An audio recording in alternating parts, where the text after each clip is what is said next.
Hello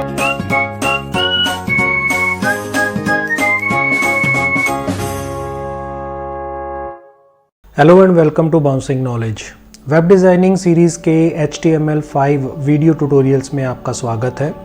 आज के session में हम जिन टॉपिक्स पे डिस्कशन करेंगे उसमें HTML लिंक्स और HTML5 में हम हाइपर लिंक्स या लिंक्स को किस तरह से यूज़ कर सकते हैं इसके बारे में डिस्कशन करेंगे। लेकिन हमेशा की तरह उससे पहले हम रीकैप करेंगे अपने प्रीवियस वीडियो सेशन का, जिसमें हमने HTML के पैराग्राफ कंसेप्ट को डिस्कस किया कि HTML5 में हम पैराग्राफ्स को किस तरह से मेंटेन कर सकते हैं, उसमें स्पेसेस को, मार्जिन्स को और लाइन ब्रेकिंग किस तरह से हैंडल की जा सकती है।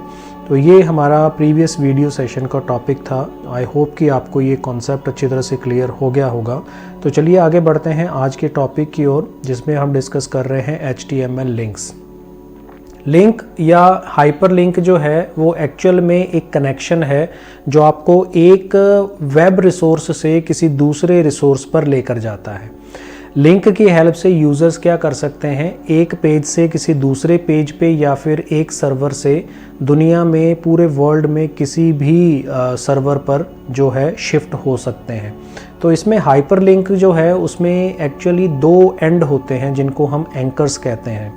और पहला जो एंकर होता है उसको हम सोर्स एंकर बोलते हैं, और दूसरा जो पॉइंट जिसकी और वो पॉइंट करता है उसको हम डेस्टिनेशन एंकर बोलते हैं। तो इसमें किसी भी रिसोर्स पे अगर हम शिफ्ट होते हैं, जैसे कुछ भी हो सकता है, जैसे आप किसी इमेज पे जा रहे हैं, किसी ऑडियो पे, वीडियो क्लिप पे, या कोई PDF फाइल या फिर HTML डॉक्यूमेंट, या उसी डॉक्यूमेंट में टॉप से बॉटम की ओर, जिसको हम बुकमार्क भी कह देते हैं। तो ये सारा प्रोसेस जो है हाइपरलिंक या लिंक्स की हेल्प से हम वेब पेजेस में मेंटेन करते हैं। और ये वेब डिज़ाइनिंग का एक बहुत इम्पॉर्टेंट कॉन्सेप्ट है, क्योंकि इसी पर हमारी पूरी वेबसाइट के मल्टीपल पेजेस जो है वो आपस में लिंक किए जाते हैं। तो किस तरह से वर्किंग होती है उसके बारे में हम पहले टाइप्स के बारे में डिस्कशन कर लें। तो जो बाय डिफ़ॉल्ट हमारे लिंक्स की बात होती है, ये ब्राउज़र्स में अलग अलग तरीके से इंडिकेट होते हैं। जैसे ये तीन नॉर्मली इसमें है।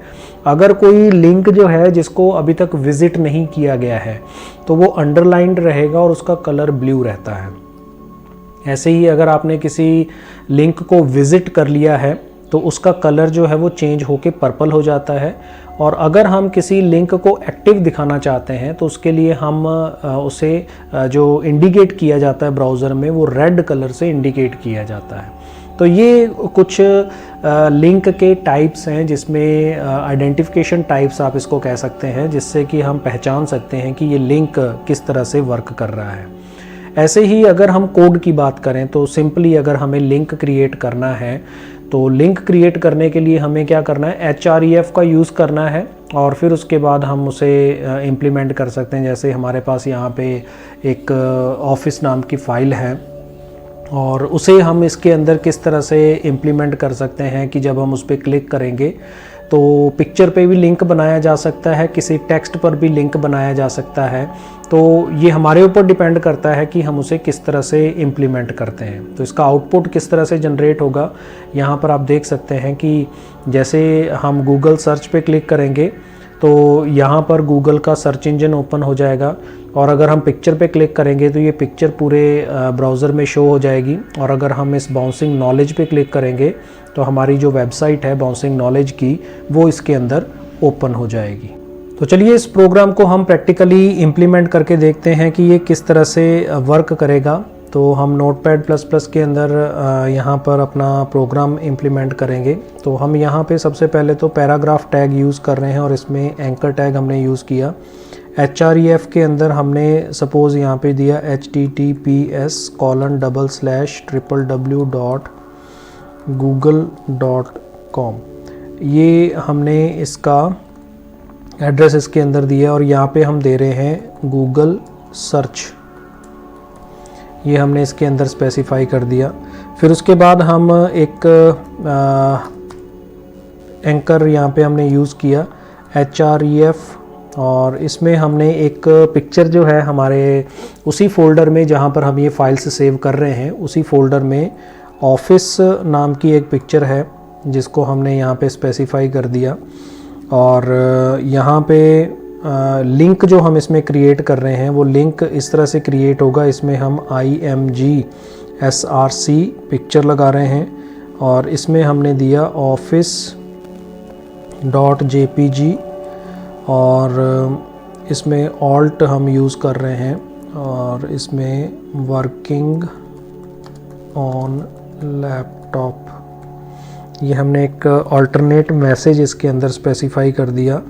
एंकर टैग को क्लोज़ किया, पैराग्राफ को क्लोज़ कर दिया। सिमिलरली यहाँ पर भी हम एक पैराग्राफ लिख रहे हैं और यहाँ पे ए टैग दिया href इक्वल्स टू, यहाँ पे हम https देते हैं और यहाँ पे हमने दिया www.bouncingknowledge.com। तो ये हमने इसके अंदर स्पेसिफाई किया और यहाँ पे हमने टेक्स्ट लिख दिया बाउंसिंग नॉलेज। इस फाइल को हमने सेव किया और सेव करने के बाद हमें इसे रन करना है। तो यहाँ पे आप देख सकते हैं ऑफिस नाम की हमारे पास यहाँ पे JPG फाइल पड़ी है। इसको हम जब जैसे ही क्लिक करते हैं तो ब्राउज़र के अंदर आप यहाँ पे देख सकते हैं ये गूगल सर्च पे जैसे ही हम क्लिक करेंगे तो क्लिक करने पर यहाँ पर गूगल देखिएगा ओपन हो गया।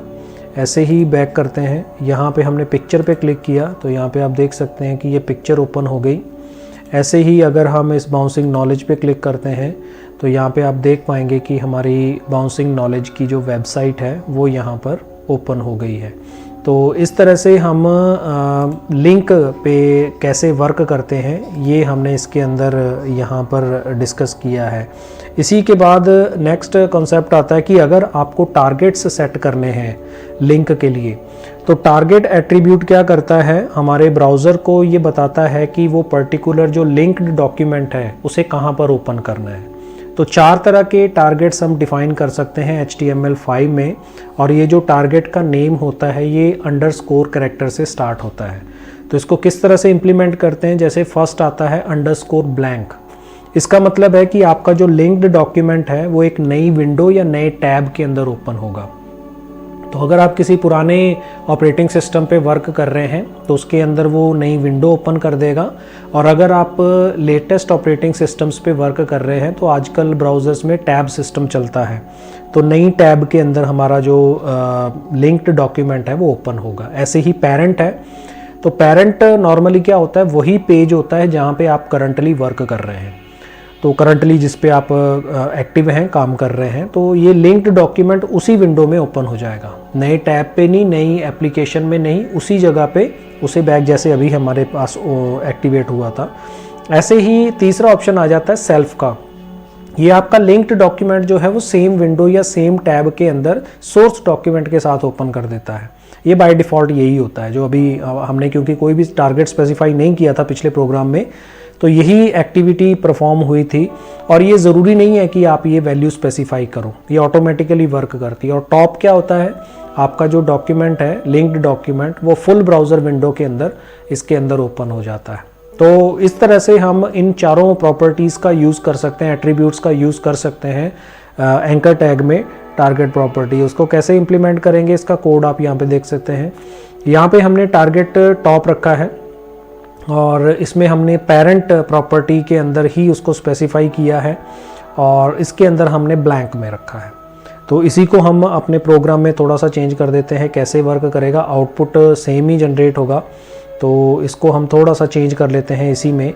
यहाँ पे हम एक टारगेट टैब एट्रीब्यूट जो है वो सेट करेंगे। तो इसमें हमने टारगेट इसमें रखा इक्वल्स टू अंडरस्कोर टॉप, ये हमने स्पेसिफाई कर दिया। ऐसे ही JPG के अंदर हम क्या करेंगे, इसमें जो टारगेट हम स्पेसिफाई करेंगे, target equals to underscore parent, ये हमने इसके अंदर स्पेसिफाई कर दिया। सिमिलरली तीसरे के अंदर हम इसको ब्लैंक रख लेते हैं। तो यहाँ पे हमने क्या किया, target equals to underscore blank, ये हमने इसके अंदर स्पेसिफाई कर दिया। अब इसको अगर हम फाइल को रिफ़्रेश करते हैं तो हमारे पास कुछ चेंजेस होंगे।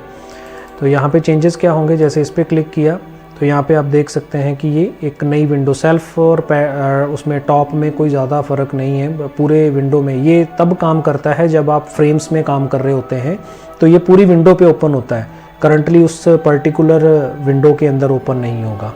तो ये उसकी वर्किंग के लिए यूज़ होता है। अब यहाँ पर आप देख सकते हैं ये भी एक नई विंडो में ओपन हुआ है, लेकिन ये अगर हम करते हैं पेरेंट तो ये क्या करेगा, उसी जगह पर ओपन एक नए टैब के अंदर, यहाँ पे देखिए एक नया टैब ओपन हुआ है। तो ये नॉर्मली क्या करता है, ब्लैंक एक नया टैब ओपन कर देता है और उस नए टैब के अंदर आपका जो आउटपुट है वो जनरेट होता है, हमारी फाइल एज इट इज़ रहती है।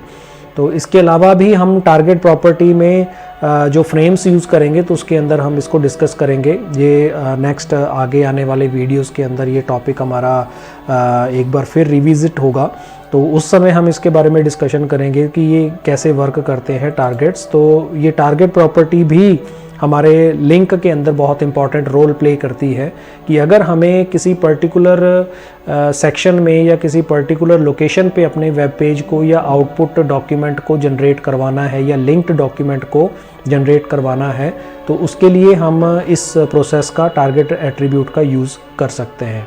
तो ये आज के हमारे वीडियो का कॉन्सेप्ट था। आई होप कि आपको ये कॉन्सेप्ट अच्छी तरह से क्लियर हो गया होगा।